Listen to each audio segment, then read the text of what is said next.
존경과 환영의 마음을 담아 인사드립니다.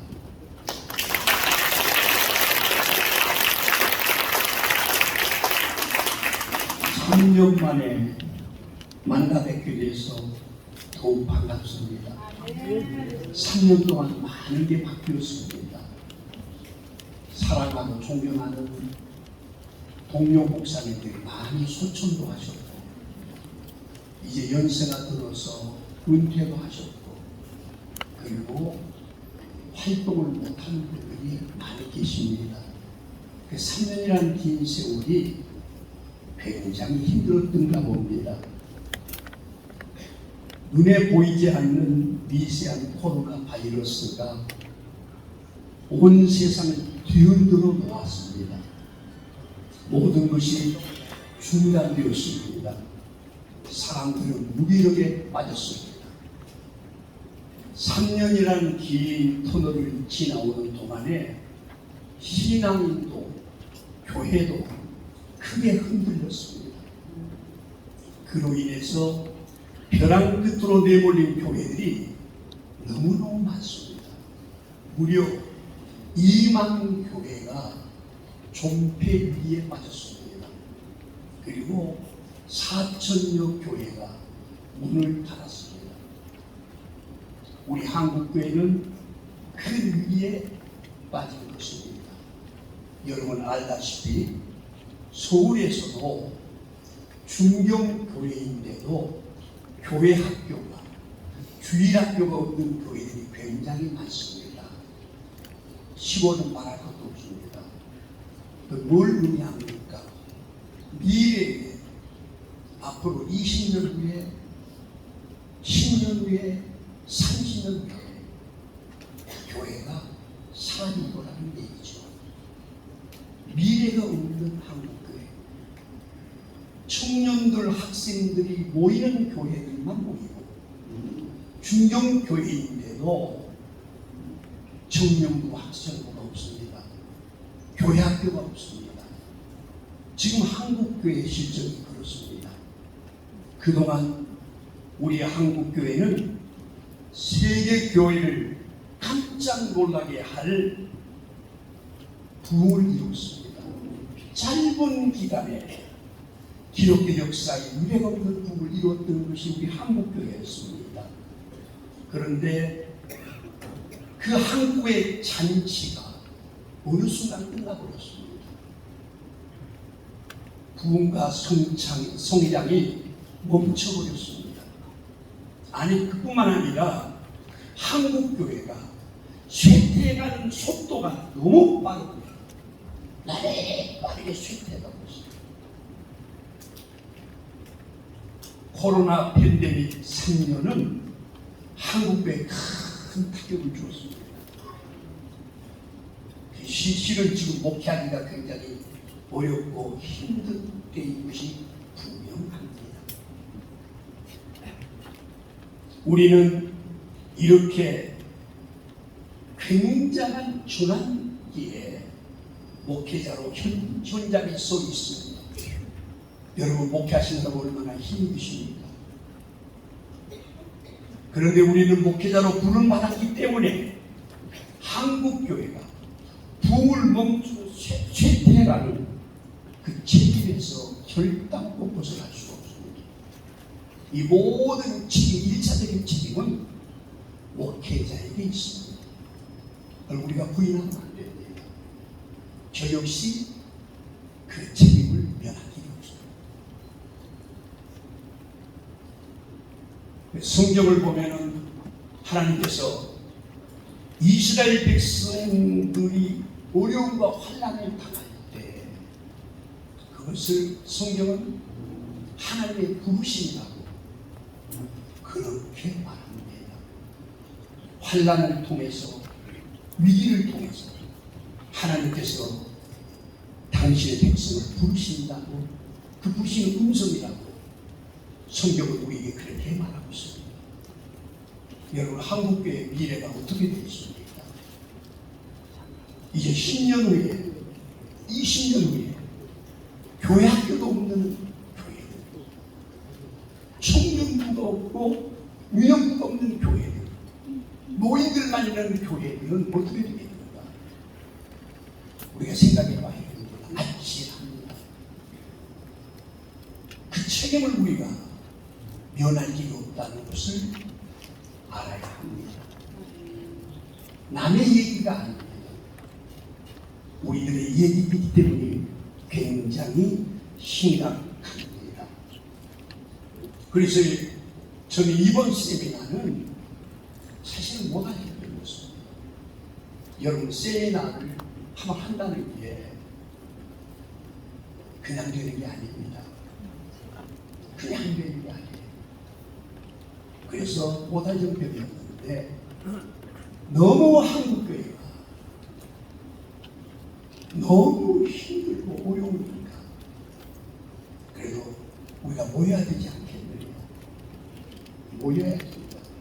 모여서 부르짖고 기도하고 하나님의 손길을 우리가 바라고 고대해야 되지 않겠느냐 해서 이번 세미나를 준비했습니다.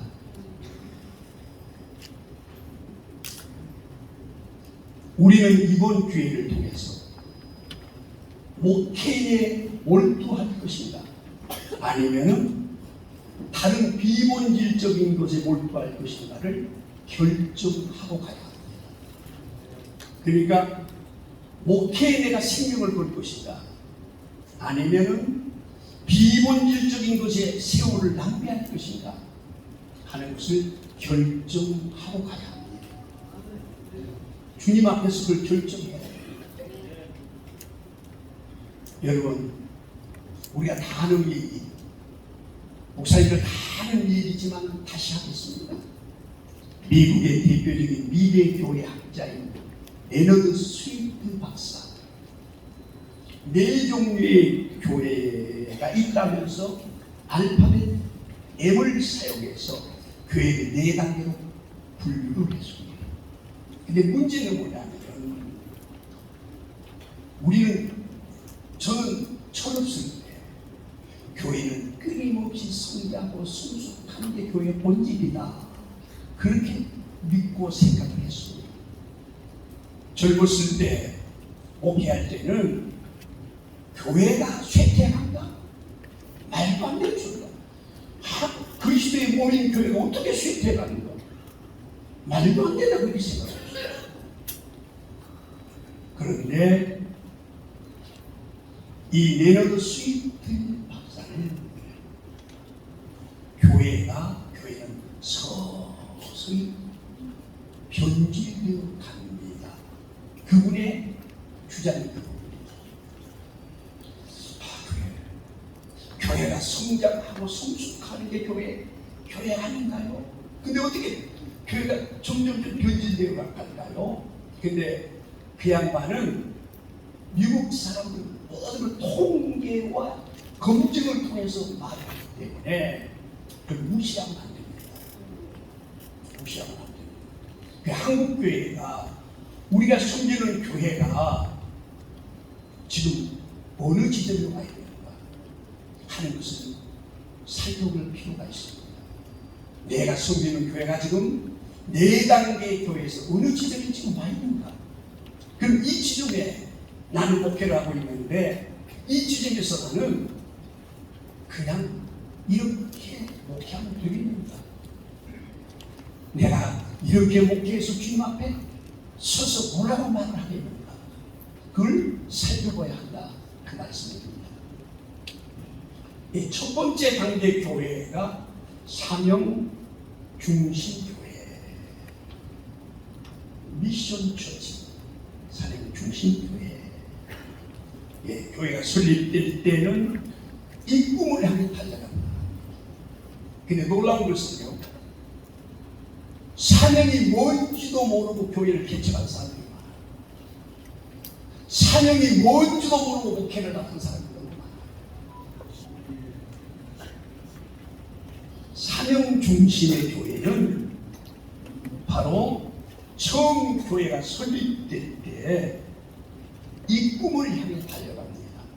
건강한 교회, 즉 성숙하고 성대한 교회, 사명 중심의 교회를 세우기 위해서 목회자는 몸부림을 치고, 그렇게 몸부림을 치는 교회는 성장을 하게 되어 있어요.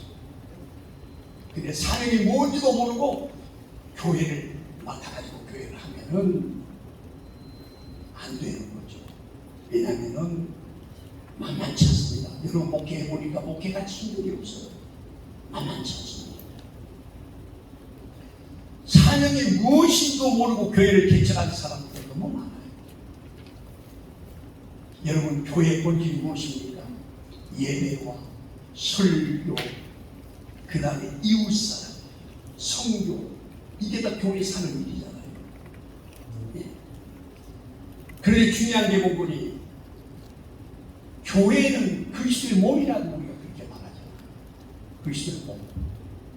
근데 교회가 예수님이 하던 일을 그대로 이어서 하는 것이 교회의 본질이죠. 근데 예수님이 하는 일은 안 하고 예수님이 하지 않던 일에 몰두하는 교회가 있다고 한다면은 그 그리스도의 몸입니까? 아니잖아요. 그러니까 예수님이 하는 일을 계속해서 계승해서 하는 게 교회예요.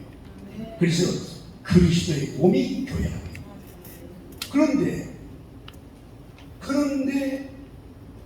그게 아니라 예수님이 하던 일을 하지 않고 예수님이 안 하던 일을 하는 교회 목회자라면은 이건 심각한 문제죠. 또 교회 본질에서 벗어나지 않습니까? 네. 여러분 교회 설립 초기에는 하나님께서 우리에게 맡겨주신 건강한 교회, 본질적인 사명을 향해 힘차게 달려갑니다. 이게 사명에 깨어있는 목회자가 그렇게 해요. 사명에 깨어있는